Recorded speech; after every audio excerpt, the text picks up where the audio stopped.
Hi, welcome to our new tutorial for the Mapping Tonal Harmony Pro app. In this tutorial, I'll show you how to use the new features added in version 4.0. I strongly recommend first watching tutorials 1, 2, and 3 where I explain basic functionalities for the app. Okay, let's begin by exploring the new layout in this version. The top menu hasn't changed much, except for the currently loaded audio file, which is now shown here. This area also serves as a download progress bar while an audio file is being downloaded from the server. Also, the Help button now redirects you to the online user guide, which includes a manual in PDF format and links to all tutorials.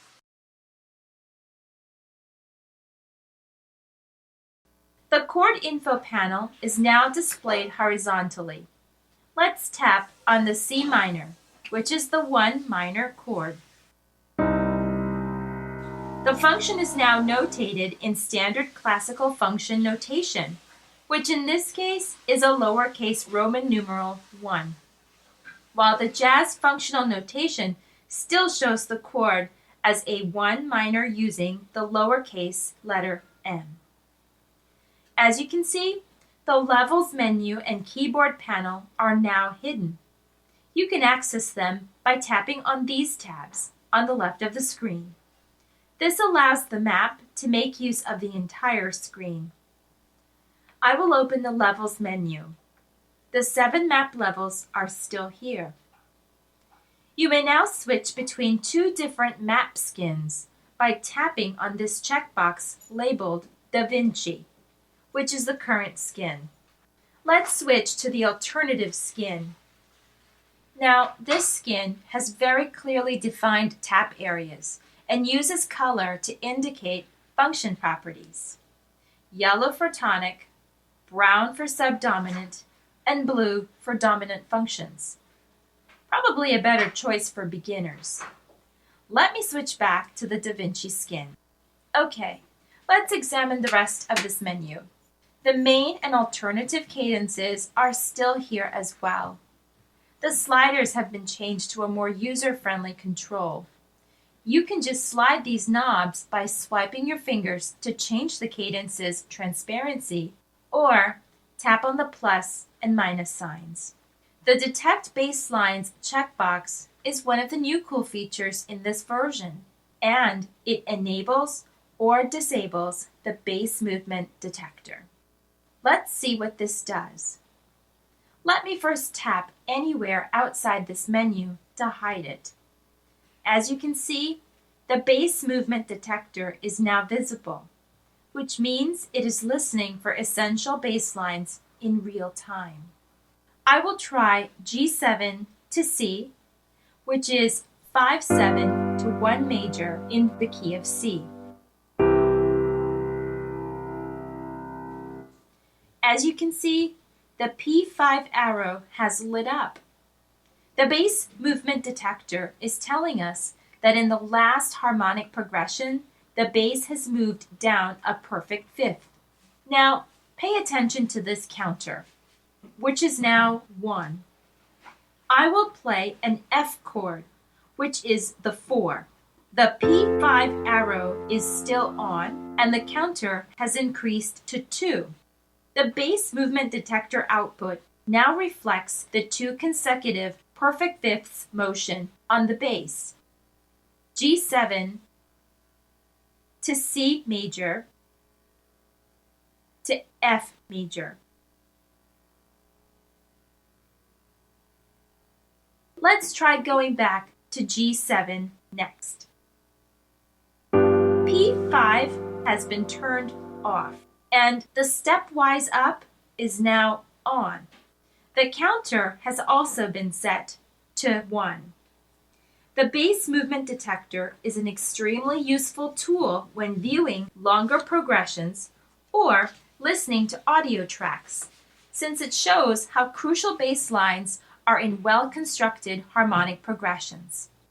The detector listens to stepwise up, stepwise down, perfect fifths, and pedal points, which is represented by this anchor icon. We'll take another look at the bass movement detector when we talk about inversions. Okay, let's go back to the Levels menu. Tapping on the Jazz Bank light switch, you can turn the jazz chords on or off. All functions are now played using a jazz voicing, which is obtained from the standard classical voicing by using standard tension substitutions, such as 9 for 1 or 13 for 5, and so on. Tap on the C major chord, and it plays a major 7th chord with a 9. Or this G7 from the minor mode, and we get a G7 sharp 9 flat 13. All these voicings are not always played in the same formation, and I will explain how voicing creation works later on when we discuss the voice leading algorithm. Back to the menu. Here's the map version number. The app automatically checks for new versions of the map online every time you restart the program. The map is updated when new functions are added, or to change enharmonic spellings, and so on. The last item in the menu is the progression lines checkbox. Right now, it is disabled since we are in browse mode. Let's switch to play mode and load a progression. Let's load this more borrowing from minor mode. Enable the progression paths here. All paths for the entire progression are now visible. Now I can try disabling the progression lines checkbox. All lines are now gone, and only the circles for the chords in the progression remain. This will offer a less busy environment when displaying more complex progressions, viewing cadences, and detecting bass lines all at the same time.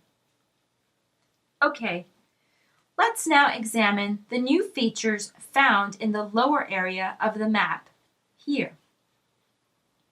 You may access the keyboard panel by tapping on this tab labeled K. The keyboard panel has not changed, except that now it auto-slides once you change the current key, to reveal the grand staff behind it. To prevent the keyboard from auto-sliding, you can lock it by clicking on this lock icon here. You can now switch between keys without having to bring back the keyboard every time.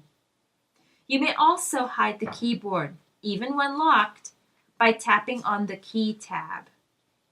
A very important addition is the use of standard classical notation for functions when you select the function key on the keyboard.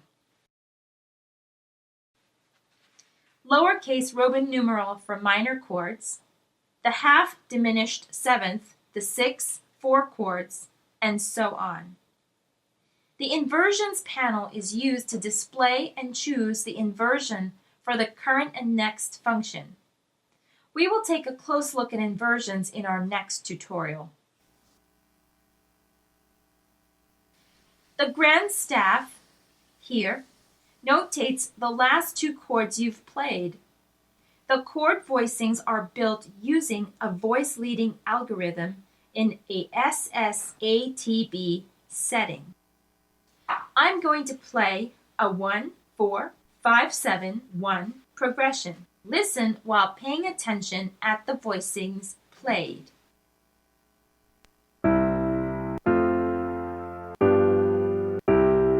Let's try again.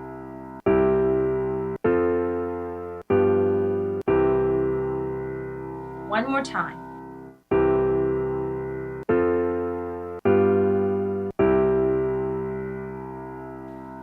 As you can see, the resulting voicings were different each time, even when starting from the same initial voicing.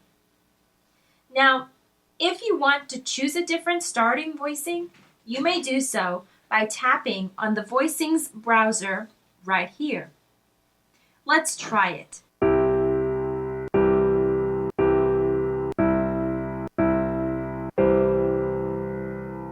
I like this open voicing. Let's try the same progression, starting with this voicing.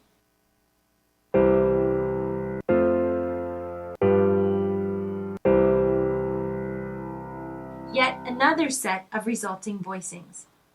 Of course, the algorithm is used when listening to progressions in play mode or creating your own in recording mode. Finally, there are two new features I'd like to show you.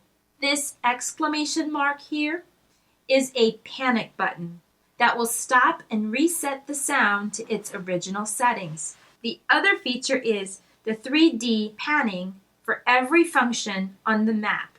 To experience this effect, you need to wear headphones or have the iPad connected to a stereo system. I am recording this video in stereo, so you will be able to hear the panning even if you're listening to this tutorial in stereo. Let's select level 7 on the map to gain access to all functions. The one chord will sound as coming from the center of the spectrum. This 4 of the flat 6 is coming from the far left. And this 1 minor 6, 4 of the 6 sounds as coming from the close right. Let me tap on several others so you can listen to them and their panning.